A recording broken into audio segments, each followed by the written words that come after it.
নারা তাকবীর। মাওলানা রফিকুল ইসলাম মাদানী হাফিজাহুল্লাহ তিনি আমাদের মাঝে চলে আসছেন। আলহামদুলিল্লাহ বলেন।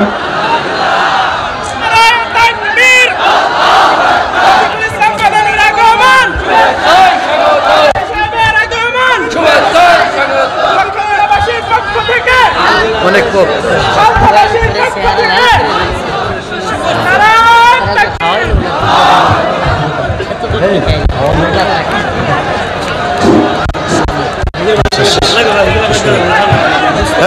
বসেন বসেন বসেন বসেন, দুইবার বসেন পেল সমস্যা।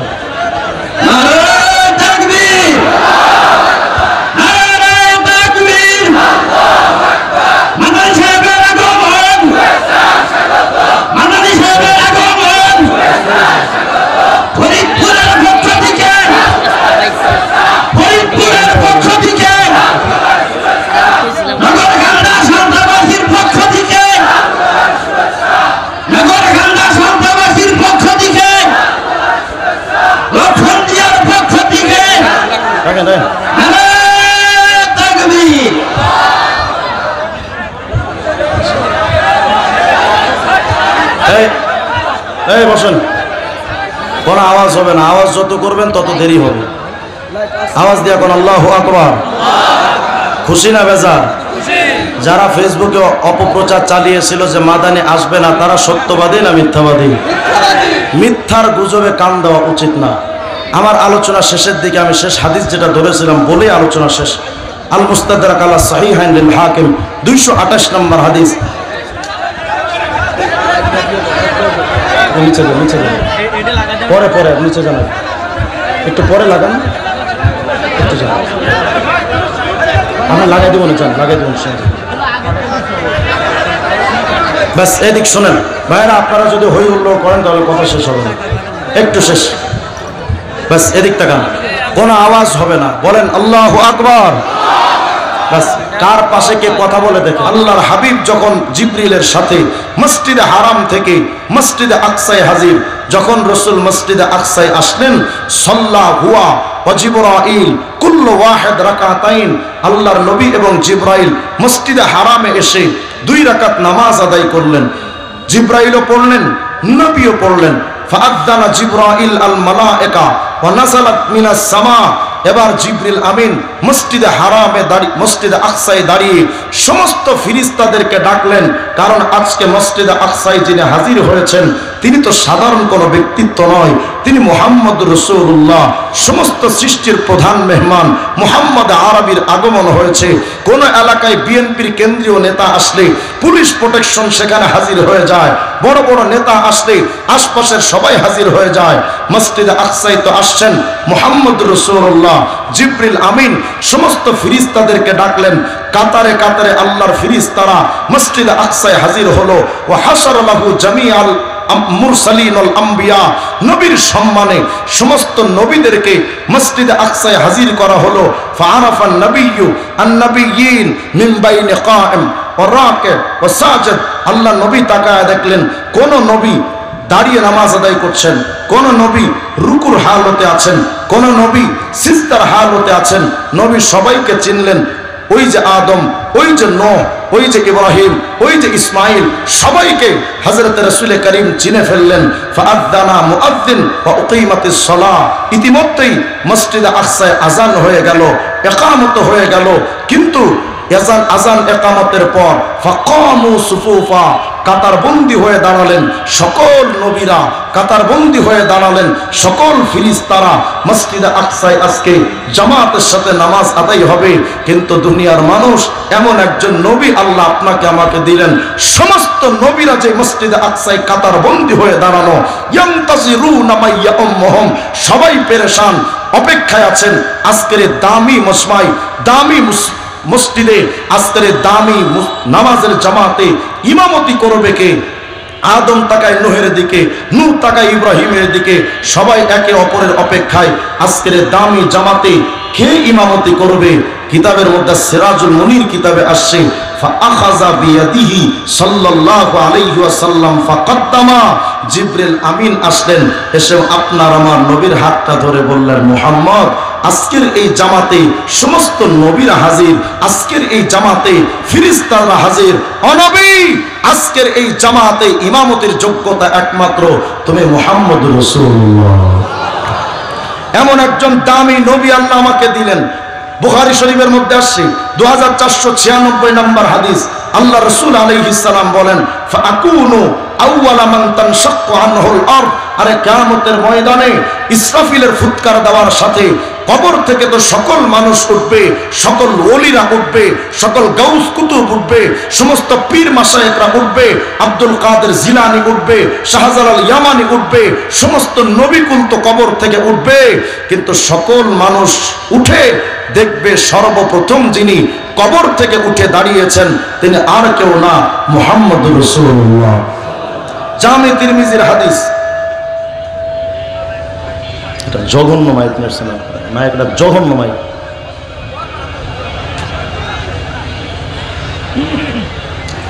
জামে তিরমিজির মধ্যে আসছে, রাসূল করিম আলাইহিস সালাম বলেন, উম্মতেরা, আমি নবী যে শুধু দুনিয়াতে নবীদের ইমাম, শুধু দুনিয়াতে ফেরেশতাদের ইমাম, বিষয়টা এমন নয়। হে উম্মতরা, জানো আনা সাইয়্যিদু ওয়ালদি আদম ইয়াউমাল কিয়ামা ওয়ালা ফখর। হে দুনিয়ার মানুষ শোনো, তোমরা নেতা তো মানো এরশাদ রে, তোমরা নেতা মানো বঙ্গবন্ধু রে, তোমরা নেতা মানো জিয়া রে। শোনো, কিয়ামতের ময়দানে নেতা হবে একজন, আদম নেতা হতে পারবে না, ইব্রাহিম নেতা হতে পারবে না, কোন নবী কিয়ামতে নেতা হতে পারবে না। রাসূল করিম আলাইহিস সালাম বলেন, কিয়ামতের ময়দানে নেতা হব একমাত্র আমি, মুহাম্মদুর রাসূলুল্লাহ। ওয়া বিয়াদিল ইয়াউল হাম, আমার হাতে একটা প্রশংসার পতাকা থাকবে, আমি রাসূল এই পতাকাটা নিয়ে দাঁড়িয়ে থাকবো। আমার এই পতাকার নিচে কারা থাকবে জানো?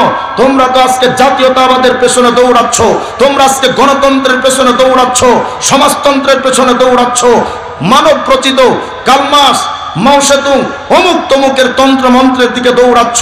শোনো, কিয়ামতের ময়দানে আমি মুহাম্মদের হাতে একটা পতাকা থাকবে। আমার পতাকার নিচে কারা থাকবে জানো? মা মিন নাবিয়্যিন ইয়াউমা ইযিন আদম ফামান সিওয়াহু ইল্লা তাহতা লিওয়াই। কিয়ামতের ময়দানে আমি মুহাম্মদের পতাকার নিচে দাঁড়াবে আল্লাহর সমস্ত নবীরা। আমি মুহাম্মদ রাসূলুল্লাহ কিয়ামতের ময়দানে সমস্ত নবীদের নেতা হয়ে দাঁড়াবো। শুধু তাই নয়, দুনিয়াতে আল্লাহ যত নবী পাঠালেন সমস্ত নবীদেরকে আল্লাহ পাক সম্মান দিলেন একভাবে, সমস্ত নবীদেরকে আল্লাহ পাক সম্মান দিলেন একভাবে, আর আপনার আমার নবীকে আল্লাহ সম্মান দিলেন ভিন্নভাবে। সূরা ফাতিহা থেকে সূরা নাস পর্যন্ত তালাশ করেন, সমস্ত নবীদেরকে আল্লাহ ডেকেছেন এক সিস্টেমে, আপনার আমার নবীকে ডেকেছেন আর এক সিস্টেমে। কোরআন শরীফ খোলেন তো দেখবেন আদমকে আল্লাহ ডাকলেন, ইয়া আদম উসকুন আনতা ওয়া যাওজুকাল জান্নাহ। আল্লাহ নূহকে ডাকলেন, ইয়া নূহ ইহবিত বিসালামিন মিন্না ওয়া বারাকাতিন আলাইক। ইব্রাহিমকে ডাকলেন, ইয়া ইব্রাহিম কদ সাদ্দাকতার রুইয়া। ইয়াহইয়াকে ডাকলেন, ইয়া ইয়াহইয়া খুদিল কিতাবা বিকুওয়া। জাকারিয়াকে ডাকলেন, ইয়া জাকারিয়া ইন্না নুবাশশিরুকা বিগুলামিন ইসমুহু ইয়াহইয়া। আল্লাহ ডাকলেন দাউদকে, ইয়া দাউদ ইন্না জাআলনাকা খলিফাতান ফিল আরদ ফাহকুম বাইনান নাস বিল হক ওয়া লা তাত্তাবি'ল হাওয়া। কোথাও ডাকলেন মূসাকে, ওয়া মা তিলকা বিয়ামিনিকা ইয়া মূসা। কোথাও ডাকলেন ঈসাকে, ইয়া ঈসা ইন্নী মুতাওয়াফফিকা ওয়া রাফিউকা ইলাইয়া। সমস্ত আয়াতে নবীদেরকে ডাকলেন, ইয়া আদম, ইয়া নূহ, ইয়া ইব্রাহিম, ইয়া ইয়াহইয়া, ইয়া জাকারিয়া, ইয়া দাউদ, ইয়া মূসা, ইয়া ঈসা। আল্লাহ আপনাকে আমাকে এমন একজন নবী দিলেন যেই নবীকে আল্লাহ পুরা কোরআন শরীফে কোথাও বলেননি, ইয়া মুহাম্মদ। আল্লাহ নবীকে স্পেশাল সম্মান দিয়ে ডাকলেন, বললেন, নবী ইয়া আইয়ুহান নবী হাসবুকাল্লাহ, ইয়া আইয়ুহার রাসূল বাল্লিগ মা উনসিলা ইলাইকা মির রাব্বিক। কোথাও ডাকলেন ইয়া আইয়ুহাল মুজাম্মিল, কোথাও ডাকলেন ইয়া আইয়ুহাল মুদাসসির, কোথাও ডাকলেন ইয়াসিন। আল্লাহ পাক কোথাও নবী মুহাম্মদ আরবিকে ডাকলেন না, ইয়া মুহাম্মদ বলে কোথাও ডাকেননি। হ্যাঁ, মুহাম্মদ শব্দের নাম আল্লাহ যেখানে উচ্চারণ করেছেন সাথে সাথে রাসূলুল্লাহ শব্দ ব্যবহার করে আল্লাহ তার নবীকে স্পেশাল সম্মান দিয়েছেন। ওয়ামা মুহাম্মাদুন ইল্লা রাসূল, মুহাম্মদুর রাসূলুল্লাহ ওয়াল্লাযীনা মাআহু আশিদ্দাউ আলাল কুফার রুহামাউ বাইনাহুম। কোথাও বললেন মা কানা মুহাম্মাদুন আবা আহাদিম মির রিজালিকুম ওয়ালাকিন রাসূলুল্লাহি ওয়া খাতামুন নবিয়্যিন। সমস্ত জায়গায় আল্লাহ তার নবীকে সম্মান দিলেন স্পেশাল ভাবে। দুনিয়ার মানুষ আদম থেকে নিয়ে শুরু করে আজ পর্যন্ত যত নবীর আগমন হয়েছে, সমস্ত নবীদেরকে আল্লাহ পাঠিয়েছেন শুধু এক অঞ্চলের জন্য, একটা জাতি, একটা গোত্রের জন্য, শুধু এক কওমের জন্য আল্লাহ নবীদেরকে পাঠালেন। লাকাদ আরসালনা নূহান ইলা কওমিহি, নূহকে পাঠালাম তার কওমের দিকে। ওয়া তিলকা হুজ্জাতুনা আতাইনাহা ইব্রাহিম, আল্লাহ ইব্রাহিমকে পাঠালেন নিজের গোত্রের দিকে, আলা কওমিহি, নিজের গোত্রের দিকে। ওয়া ইলা আখাহুম ওয়া ইলা আদিন আখাহুম হুদা, আল্লাহ হুদকে পাঠালেন তার নিজের কওমের দিকে। আল্লাহ পাক মূসাকে বললেন ওয়া আতাইনা মূসাল কিতাবা ওয়া জাআলনাহু হুদাল লিবানি ইসরাঈল, মূসাকে পাঠালাম বনি ইসরাঈলদের কাছে। সকল নবীদের ব্যাপারে আল্লাহ বলেন ওয়ামা আরসালনা মির রাসূলিন ইল্লা বিলিসানি কওমিহি, আমি সকল নবীদেরকে পাঠিয়েছি নিজের গোত্রের দিকে। আর আমাদের নবীর বেলায় আল্লাহ বলেন মুহাম্মদ সব নবীদেরকে তো পাঠালাম নিজের গোত্রের দিকে। ওয়ামা আরসালনাকা ইল্লা কাফাতাল লিন-নাসি বাশীরা ওয়া নাযীরা, মুহাম্মদ তোমাকে শুধু কুরাইশ গোত্রের জন্য পাঠাইনি, আমি তোমাকে পাঠিয়েছি পুরো বিশ্বের জন্য। ওই ওই বোন এখন এখানে আছে একদম মেজাজ খারাপ হওয়ার সামনে বলেন।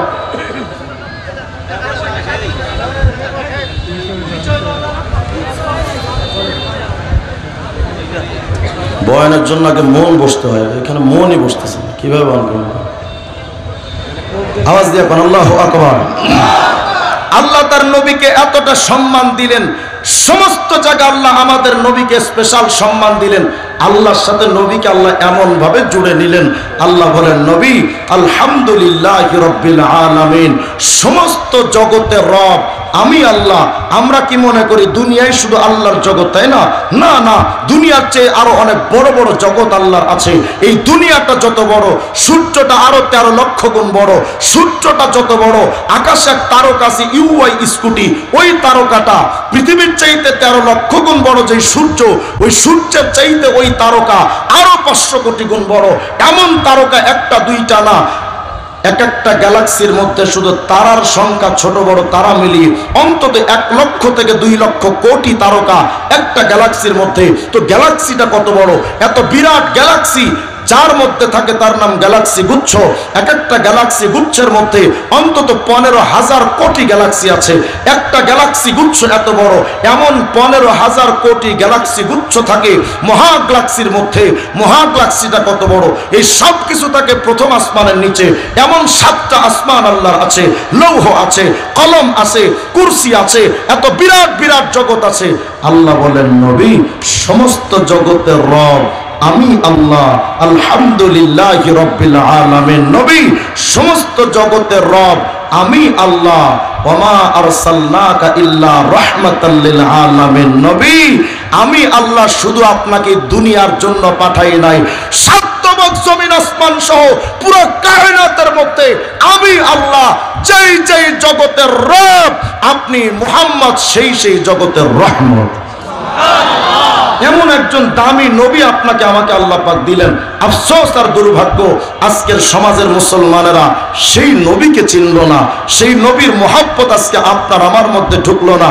এত দামি নবীর বিরুদ্ধে আজকে কটূক্তি করে নাস্তিক আসাদ নূরেরা, নবীকে নিয়ে কটূক্তি করে মুফাসসির ইসলামরা, নবীকে নিয়ে কটূক্তি করেছে রাজীবরা, নবীকে নিয়ে কটূক্তি করে বিভিন্ন সময়ের নাস্তিক কুলাঙ্গারেরা।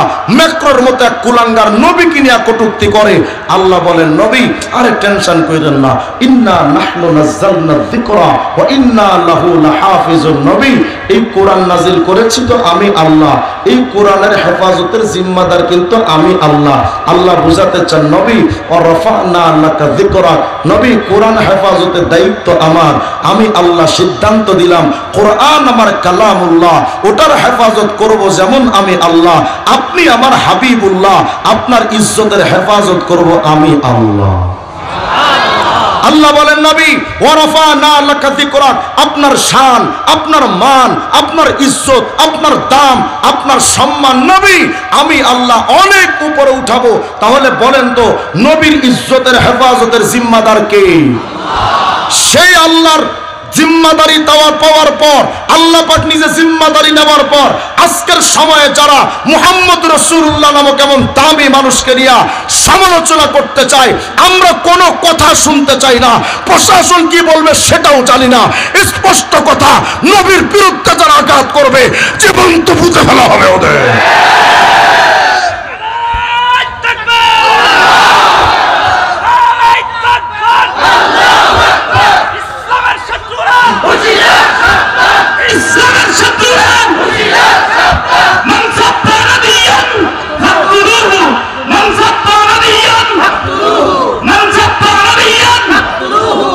আজকে আমাদের বাংলাদেশে মুজিবের বিরুদ্ধে কথা বললে তার ব্যাপারে আইন আছে, জিয়ার বিরুদ্ধে কথা বললে তার ব্যাপারে আইন আছে। এই বাংলাদেশের সংবিধান বলে সবার জান মাল ইজ্জতের নিরাপত্তা দাও। আমার বাংলাদেশের সংবিধান বলে আমার জীবনে নিরাপত্তা দিতে হবে, আমার ইজ্জতের নিরাপত্তা দিতে হবে। তাহলে আমরা কথা সুস্পষ্ট করে বলি, আমার জীবনে নিরাপত্তা দেওয়ার যেমন বাংলাদেশের আইন আছে, পুরো 18 কোটি মানুষের চাইতে দামি নবীর ইজ্জতের হেফাজতের আইন করা লাগবে। যদি আমার নবীর ইজ্জতের হেফাজতের আইন না হয়, এটা জেনে রাখা দরকার, এই বাংলাদেশে জিয়ার যেমন সৈনিক আছে, মুজিব সৈনিক যেমন আছে, নবীর প্রেমিক তেমন আছে। এ কথা স্পষ্ট। 2013 সালে আমরা যখন শাপলার চত্বরে গেলাম, কেন গিয়েছিলাম? কোন সরকারকে উত্থান করা, কোন সরকারকে পতন করা, এগুলো আমাদের মূল লক্ষ্য ছিল না। আমাদের মূল টার্গেট ছিল নবীর ইজ্জতের হেফাজত করা। আফসোস আর দুর্ভাগ্যের ব্যাপার, অবৈধ স্বৈরাচার শেখ হাসিনা আমাদের দাবিকে না মেনে উল্টা আমাদের উপরে রিভলভারের সামনে ফেলে দিয়ে, গুলির সামনে ফেলে হাজার হাজার মানুষের শরীর থেকে রক্ত ঝরিয়ে হোলি খেলেছিল আমাদের জীবনটা নিয়ে, নবী প্রেমিকদের জীবনটা নিয়ে হোলি খেলেছিল। শত শত আলেমকে রাস্তার মধ্যে ফেলে রাখলো লাশ বানিয়ে। কুলাঙ্গার মিথ্যাবাদী মুজিবের মেয়ে কন্যা শেখ হাসিনা বলেছিল এরা তো রং মেখে শুয়েছিল। আসতে বলে নাউজুবিল্লাহ। ওই শেখ হাসিনা আবার বাংলাদেশে ঢুকতে চায়। আমরা বললাম আই, যে আলেমদের হাতে হাত করে লাগিয়েছিস, আবার যদি বাংলাদেশে তোরা পাওয়া যায় টুকরা টুকরা করে ফেলবে মুসলমানরা। বাংলাদেশে কোন স্বৈরাচার নবী বিদ্বেষী কোন কুলাঙ্গারকে ঢুকতে দেওয়া হবে না। কথা ক্লিয়ার। এ ব্যাপারে কারো কোনো কৈফিয়ত আমরা দিতে চাই না, কারো কোনো আর্জি শুনতে চাই না। যারা এমন নবী বিদ্বেষী, এমন কুলাঙ্গারের পক্ষ নিবে, তাদের মুখের চামড়া, মুখের দাঁতের চামড়া তুলে ফেলো। আমাদের ব্যাপারে তখন তারা বলেছিল, 2013 সালে যখন আমরা শাপলার চত্বরে গেলাম, অস্ত্রের সামনে আমাদেরকে ফেলে বলা হলো 10 মিনিটে তো ময়দান খালি। আমাদের ব্যাপারে বলেছিল সেই সময় অবৈধ মন্ত্রী আব্দুর রাজ্জাক বলেছিল, কই হেফাজতি মোল্লারা, 10 মিনিটে তো শাপলা চত্বর খালি। গুলির সামনে আমাদের খালি করে, মাঠ খালি করে অহংকার আর দাম্ভিকতা নিয়ে বলেছিল আজকে মোল্লারা কই?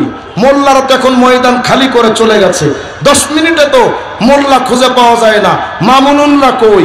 ওলামারা কই? হেফাজতিরা কই? নবী প্রেমিকরা কই? বড় অট্ট হাসি হেসেছিল মিডিয়ার সামনে। আজ আমরা দীর্ঘ 10টা বছর অপেক্ষা করেছিলাম তাদের এই রহস্যময় হাসিটার জবাব দেওয়ার জন্য। তোমরা আলেমরা কোথায়? নবী প্রেমিকরা কোথায়? দেখতে চাও? আজ আসো বাংলাদেশে দেখে যাও। সেই হেফাজতি নবী প্রেমিকরা আজও আছে, মাহফিলে আছে, মঞ্চে আছে, খানকায় আছে, মাদ্রাসা আছে। বাংলাদেশের প্রত্যেকটা ইঞ্চি মাটির রন্ধ্রে রন্ধ্রে আলেমরা আছে। ও স্বৈরাচার তোরা কোথায়? আজকে তো তোমাদের ভারণ দিলেও খুঁজে পাওয়া যায় না। আল্লাহ বলেন নবী ওয়ারাফানা আল্লাহকা যিকরাক, আপনার নাম, আপনার মান, আপনার ইজ্জত, আপনার দাম আমি আল্লাহ অনেক অনেক অনেক উপরে উঠাবো। আপনার সম্মান কেউ নষ্ট করতে পারবে না। জিবরিল আমিন এসে জিজ্ঞেস করেন, নবী ওয়া কাইফা রুফিয়াত, জানেন আপনি আপনার সম্মান আল্লাহ কিভাবে উপরে উঠাবেন? আপনি নবী কি জানেন? নবী আলাইহিস সালাম বলেন, না জিবরাইল, আমি তো জানি না। আল্লাহ বলেন, মুহাম্মদ তোমার নামটা কেমনে অনেক উপরে উঠাবো জানো? এই বাংলাদেশে দেখবেন ছেলে মেয়েরা যখন প্রেম করে, কোন ছেলে যদি কোনো মেয়ের সাথে প্রেম করে, ভালোবাসে, তার নামের শুরু অক্ষর আর নিজের নামের শুরু অক্ষর ওয়ালে ওয়ালে লেখে। মনে করেন ফর এক্সাম্পল লেখে S+M, লেখে না? কথা বলে না, লেখে না? কেন লেখে? ছেলেটা বোঝাতে চায় আমি ওই মেয়েটাকে বড্ড ভালোবাসি, এজন্য আমার নামের শুরু অক্ষরের পর আমার প্রেমিকার নামের শুরু অক্ষর পাশাপাশি রাখলাম। আল্লাহ বুঝাইতে চান, নবী আপনাকেও আমি আল্লাহ বড্ড ভালোবাসি, কি করব জানেন, আপনার সম্মান এমন উপর উঠাবো, অনবী ইদা যুকিরতু যুকিরতা মাই, আমি আল্লাহর নাম যেখানে যেখানে রবে আপনি মুহাম্মদের নাম সেখানে সেখানে রবে। কোথায় আছে দেখেন তো নবীর নাম?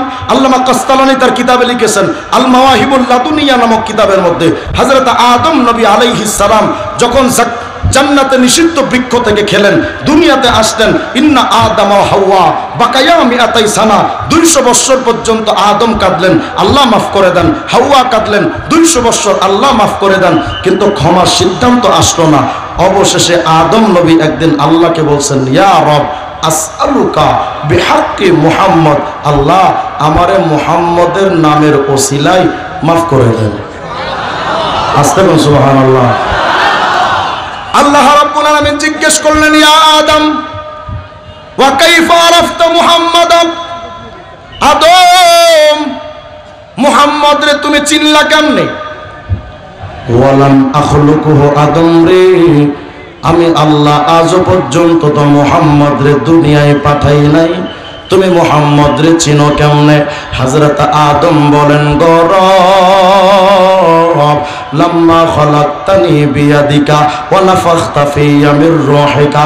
হযরত আদম বলেন, রব্বুল আলামিন আল্লাহ আপনি যখন আমারে বানাইছিলেন, বানানোর পর আমার বডিটা বানাইয়া আল্লাহ যখন আপনি আমি আদমের মধ্যে যখন সম্মানের রূহটা ফুঁকে দিলেন, রব্বুল আলামিন আমি আদম যখন রূহটা পাইলাম, আমি তো চলতে শিখলাম, ধরতে শিখলাম, বলতে শিখলাম, শুনতে শিখলাম, দেখতে শিখলাম। ও গরব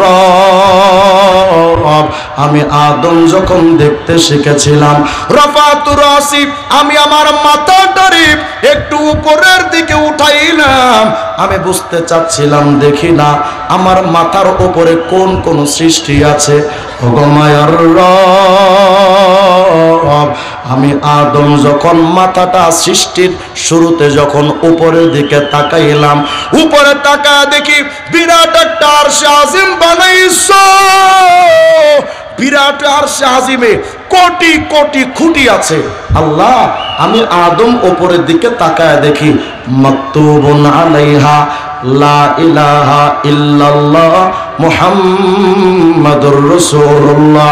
ওই আরশ আজিমের খুঁটির দিকে তাকায় দেখি প্রতিটা খুঁটির ভেতরে এক পাশে তো আপনার নাম, আর এক পাশে নবী মুহাম্মদের নাম। আমি তখন বুঝেছি এ মুহাম্মদ সাধারণ কোনো মানুষ না, আল্লাহ তার নবীকে এতটা ভালোবাসেন।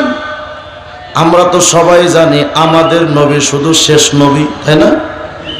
কথা বলে না, শুনতেছেন তো কথা কথা আওয়াজ বোঝা যায়? আমরা তো জানি আমাদের নবী শুধু শেষ নবী, ভুল কথা, আমাদের নবী শুধু শেষ নবী না। বানিয়ে দারুল দেওবন্দ আল্লামা কাসেম নানুতুবি এক কিতাব লিখেছেন তাহদিরুন নাস। এই তাহদিরুন নাস নামক কিতাবের মধ্যে তিনি লিখেছেন, মিয়া আমাদের নবী শুধু আখিরি নবী না, আমাদের নবী আসলি নবী, অন্য নবীরা আরজি নবী। মানে আমাদের নবী মূলত নবী, অন্য নবীরাও নবী কিন্তু আনুষঙ্গিক নবী। মানে আমাদের নবীকে আল্লাহ নবুয়ত দিয়েছেন সরাসরি নিজের কুদরতি হাতে, আর অন্য নবীদেরকে আল্লাহ নবুয়ত দিয়েছেন আমাদের নবীর মধ্যস্থতায়। সুবহানাল্লাহ। আমরা তো জানি আমাদের নবী শেষ নবী না, না।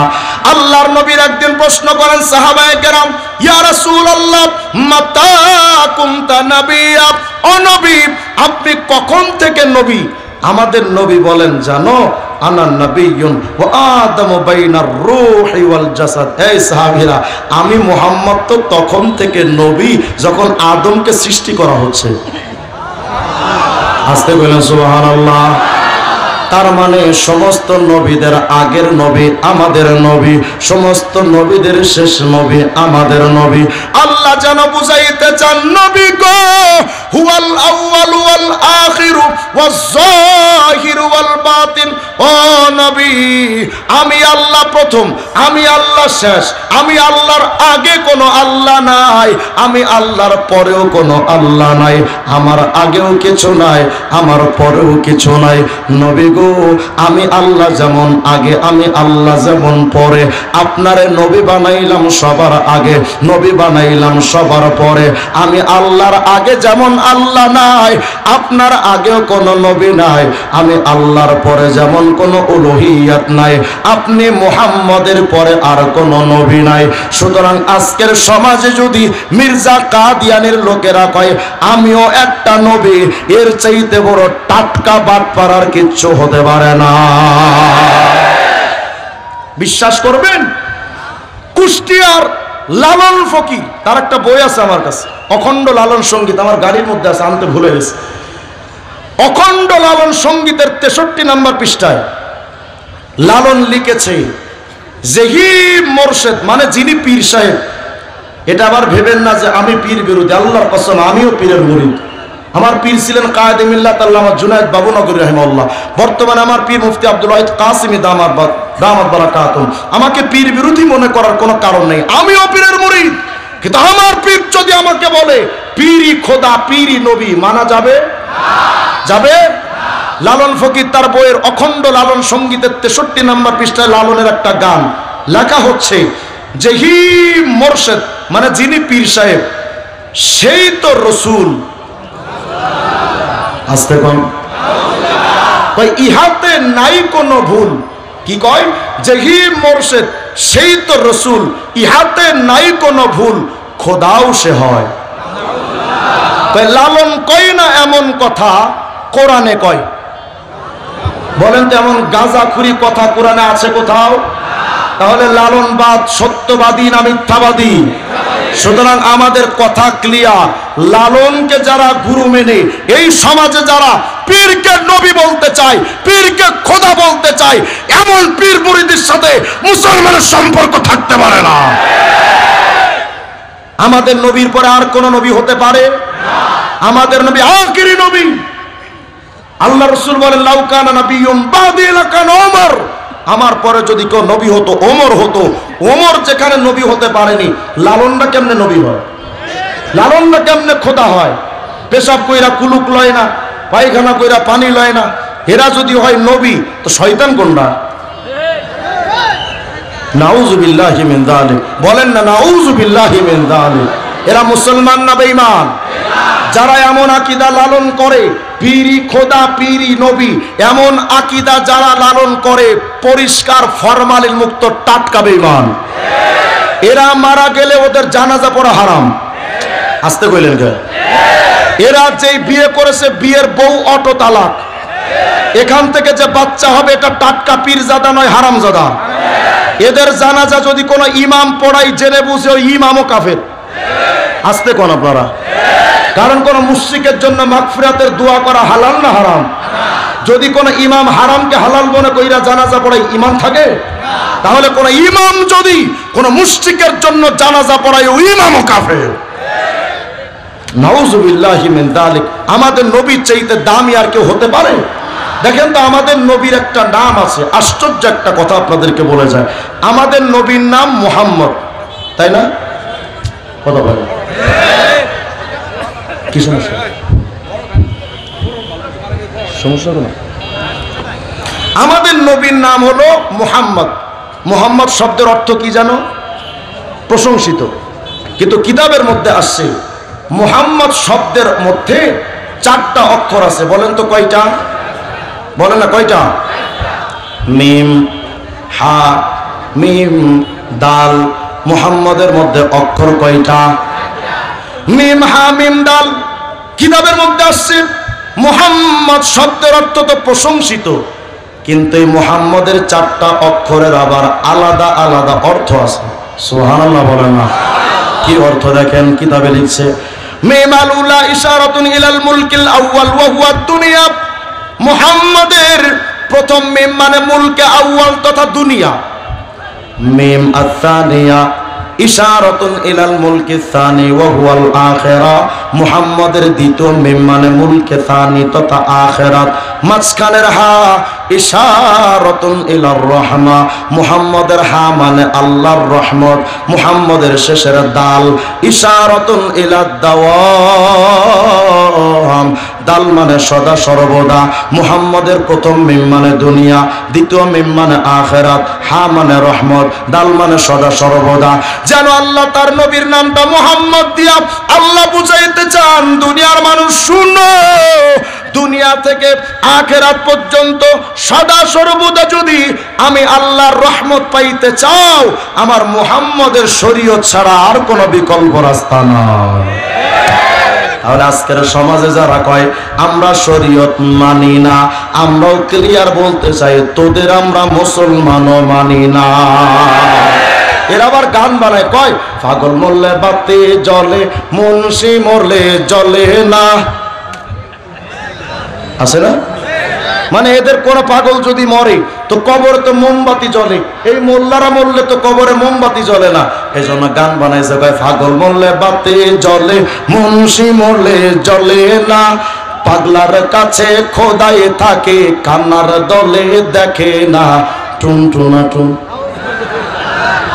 মানে এরা বুঝাতে চাই যে মোল্লা মুন্সিরা মরলে তো কবরে বাতি জ্বলে না, আমাদের পাগলরা মরলে তো কবরে বাতি জ্বলে। আমি বললাম তা তো জ্বলবে, আগুনই তো জ্বলবে, কারণ দুনিয়াতে শরীয়ত বাদ দিয়া মারেফতের গাঞ্জা খাইছো, এখন ওই গাঞ্জার আগুন তোমার কবরের ভেতরে যে জ্বলে তার প্রমাণ তোমার উপরেও জ্বলে। আমরা আল্লাহর কসম মারেফত অস্বীকার করি না, আমরা মারেফত মানি, কিন্তু আমার নবীর শরীয়ত বাদ দিয়া কোনো মারেফত হতে পারে না। হতে পারে কোনো মারেফত? আমাদের নবীর শরীয়ত মানার মাধ্যমেই মারেফত হবে। শরীয়ত বাদ দিয়া মারেফত কেমনে হয়? গত কয়েকদিন আগে দেখলাম এক পাগলে গান গায়, কয় মুর্শিদ মুর্শিদ যে করছে জপ, বিনা দুধে দই পাতাইয়া খাইতাছে মাখন, আর সেই মাখন খাইলে পরে ভবে, সেই মাখন খাইলে পরে ভবে ক্ষুধা তৃষ্ণা লাগে না, লোহারে বা নাইলারে কাঞ্চা সোনা, প্রাণের সখী গো। গান গায় বাবার এলো, আবার সখী এলো কোথায়? কি কইলো জানেন?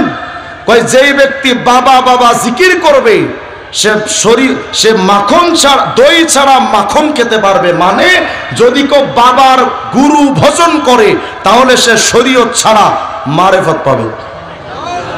আসতে বলে নাউজুবিল্লাহ। আচ্ছা বলেন তো, যেই মাখনে দই নাই ওটা আসল না ভেজাল? যেই মারেফতে শরীয়ত নাই ওটা আসল না ভেজাল? এই ভেজাল মারেফতের সাথে মুসলমানের সম্পর্ক থাকতে পারে? মুসলমান ভাইয়ের আমার, নবীর শরীয়ত মানার মাধ্যমে আল্লাহরে পাওয়া যায়, কথা হয় না? দেখেন আল্লাহ তার নবীকে কতটা ভালোবাসেন।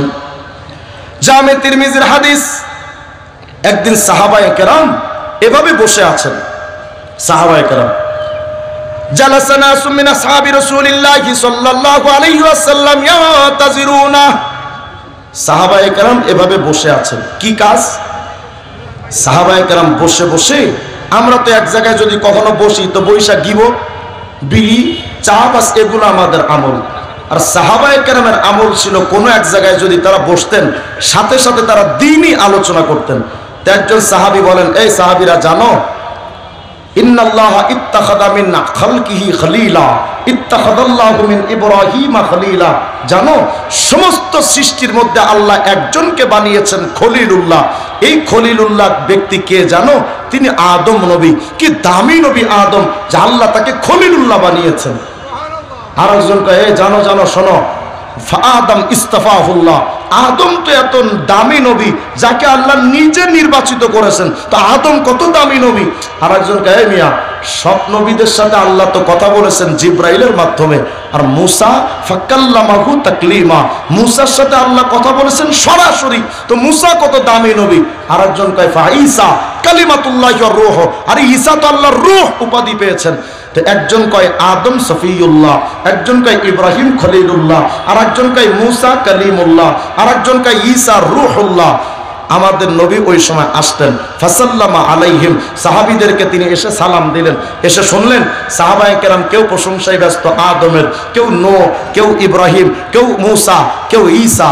আমাদের নবী এসে বললেন সাহাবীরা, হ্যাঁ হ্যাঁ, আদম তো সফিউল্লাহ, ইব্রাহিম তো খলিলুল্লাহ, মুসা তো নজিউল্লাহ, ঈসা তো রূহুল্লাহ, এটা আমি মুহাম্মদও বিশ্বাস করি, ওয়া হুয়া কাযালিক, ঠিক আছে এ কথা। কিন্তু সাহাবীরা জানো, আদম সফিউল্লাহ, ইব্রাহিম খলিলুল্লাহ, মুসা কালিমুল্লাহ, ঈসা রূহুল্লাহ, মাগার আমি মুহাম্মদ হাবিবুল্লাহ। মা মানাল হাবিব, স্টেজ উলামায়ে কেরাম ভরা, আমি ভুল বললাম, আমাকে স্টেজ থেকে নামিয়ে দিন। আরবি লুগাত খুলে দেখেন, আল হাবিব বামান আল মাহবুব, আল্লাহ বুঝাইতে চান ও নবী, আদম তো সফিউল্লাহ, ইব্রাহিম তো খলিলুল্লাহ, মুসা তো কালিমুল্লাহ, ঈসা তো রূহুল্লাহ, আপনি হাবিবুল্লাহ। কি অর্থ নবী জানো?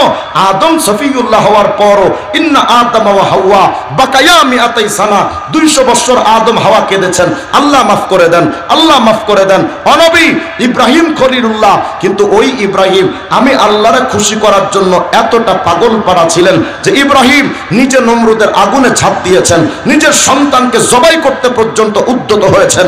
ও নবী, মুসা তো কালিমুল্লাহ, কিন্তু মুসা কালিমুল্লাহ হওয়ার পরেও আমি আল্লাহরে খুশি করার জন্য এতটা পাগল, নীল দরিয়ায় ঝাঁপ দিয়েছেন।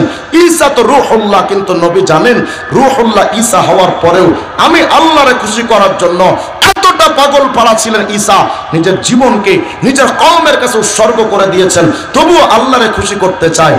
আল্লাহ বুঝাতে চান নবী সফিউল্লাহ বলো, খলিলুল্লাহ বলো, কালিমুল্লাহ বলো, রূহুল্লাহ বলো, ও নবী সবাই তো আমি আল্লাহকে খুশি করার জন্য পাগল, আর আমি আল্লাহ ঘোষণা দিলাম ওয়ালা সাউফা ইউতিকা রাব্বুকা ফাতারদা, আমি আল্লাহ তুমি মুহাম্মদরে খুশি করতে চাই।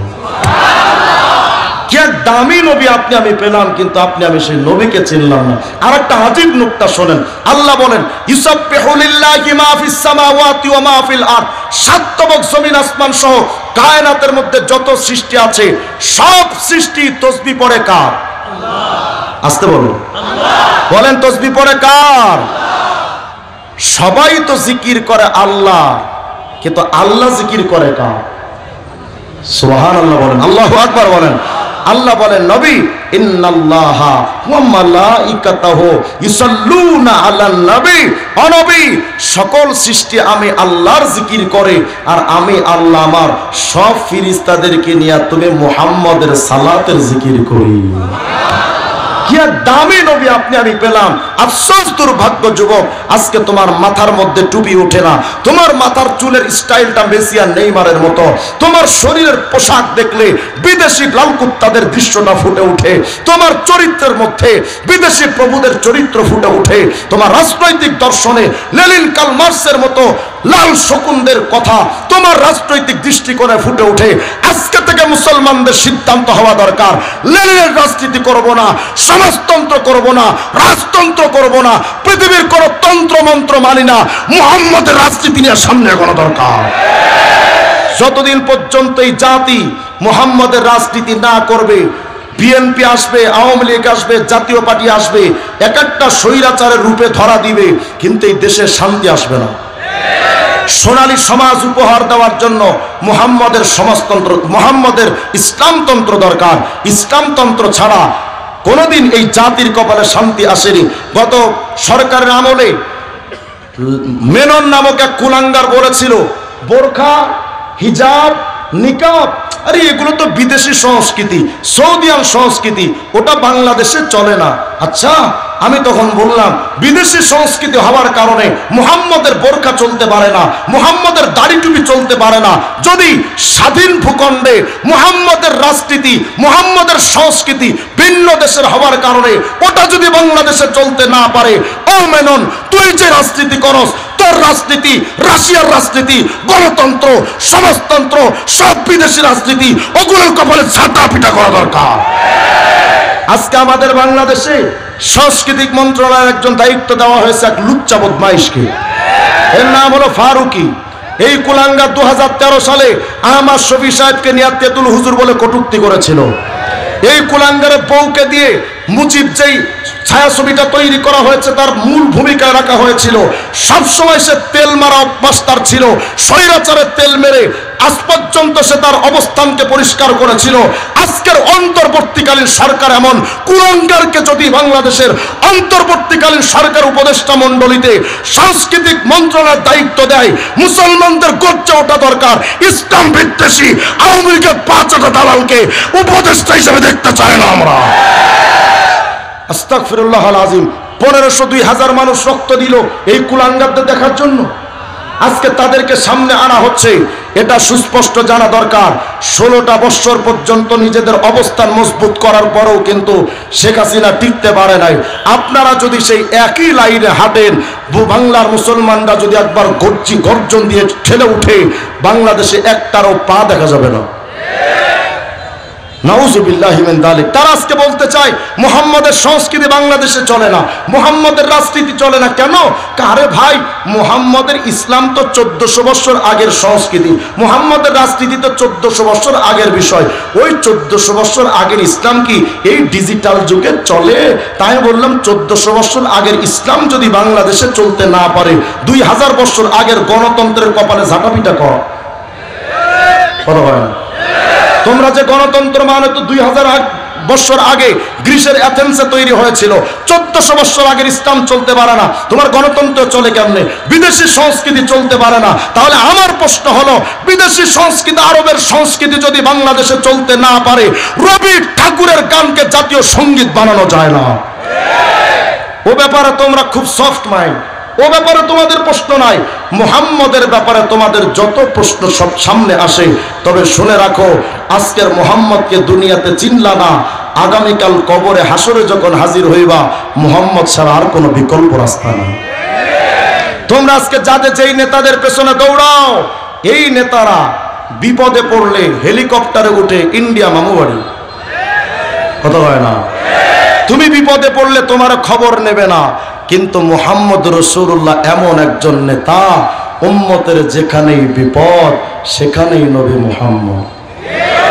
আপনি কত হাদিস চান এ ব্যাপারে? রাসূল করিম সাল্লাল্লাহু আলাইহি ওয়াসাল্লাম বলেন, আল মুস্তাদরাক আলা সাহিহাইন লিল হাকিম, 228 নম্বর হাদিস শোনেন। আল্লাহ নবী বলেন, সাহাবীরা, আমি মুহাম্মদ কেমন দরদি জানো? লিল আম্বিয়া মানাবিরুম মিন যাহাব, কিয়ামতের ময়দানে সবাই যখন বলতে থাকবে নফসি নফসি নফসি নফসি, কিয়ামতে সবাই যখন নফসি নফসি চিৎকার দিয়ে কাঁদতে থাকবে, আমি মুহাম্মদ বলতে থাকবো উম্মতি উম্মতি উম্মতি উম্মতি। আল্লাহ নবী বলেন, আয়েশা, ফাইদা দাখালতু ফিল কবরে আকুলু ইয়া রাব উম্মতি, যেই দিন আমি কবরে ঢুকবো আমার জবান দিয়ে চলতে থাকবে উম্মতি উম্মতি। আজীব এক নুকতা শোনেন, শাহ ওলিউল্লাহ মুহাদ্দিস দেহলভী রাহমাতুল্লাহ আলাইহি তার কিতাবের মধ্যে লিখেছেন, যদিও রেওয়ায়াতটার বর্ণনা সনদ এখনো পর্যন্ত আমি পাইনি। আল্লাহ নবী যেই দিন ইন্তেকাল করলেন, এদিক তাকান, হুজুর আসেন না, এখন আসলে আসবে আপনাদের সামনে, টেনশন করেন না, এদিক শুনুন। আল্লাহ রসুল যেদিন ইন্তেকাল করেন, নবীজিকে নিয়া সাহাবায়ে কেরাম যখন কবরে নামাবে, কয়েকজন সাহাবী মিলে তো কবরে নামিয়েছে, সর্বশেষ যেই সাহাবী কবর থেকে উঠবেন নবীকে নামায়া, নবীর দেহ মোবারক কবরে নামায়া সর্বপ্রথম সর্বশেষ যেই সাহাবী কবর থেকে উঠবেন, ওই সাহাবী মনে মনে ভাবছেন, আহারে এতদিন তো মনটা অশান্ত হলে নবীর চেহারা দেখে প্রশান্ত হয়ে যেতাম, আজকে তো নবী দুনিয়া থেকে চলে যাচ্ছেন, এই রহমতুল লিল আলামিনের চেহারাটা তো আজকের পরে আর কোনোদিন দেখতে পারবো না, এই নবীর চেহারাটা তো আজকের পরে আর দেখার ভাগ্য নসিব হবে না, দেখি না শেষবারের মতো। মাশাআল্লাহ, নারে তাকবীর।